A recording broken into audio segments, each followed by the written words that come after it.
nous, en tant qu'artistes chrétiens, souvent, il y a beaucoup ce débat-là, musique séculière, donc musique amokilina, musique nzambe. Et nous, les artistes chrétiens, j'en parlais dernièrement avec mon grand frère, le pasteur Atoms, je lui passe le bonjour. Il y a eu un problème dans ça, il y a eu un aspect biaisé. On nous a souvent dit, oh, mais vous vous inspirez ou vous faites la même musique. Et nous, on a toujours dit, non, c'est pas vrai. Mais si, c'est vrai. On fait la même musique, c'est juste le contenu qui est différent. Aujourd'hui, je viens casser un débat qui est un débat souvent... vous faites la même musique.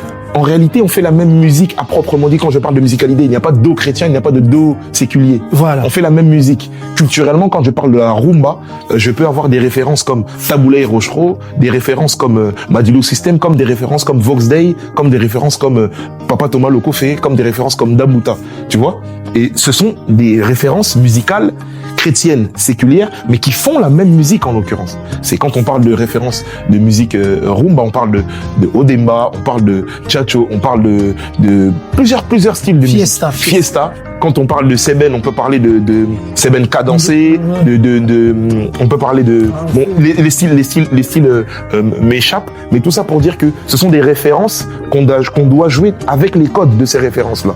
Simplement, moi, j'ai fait le choix et j'ai choisi avec ces références-là, avec ma culture, d'adorer le Seigneur. Et de me dire que le contenu que j'y mettrai à l'intérieur, ce sera un contenu spirituel pour tirer les auditeurs, le public qui m'écoute, vers quelque chose de pieux. C'est juste ça.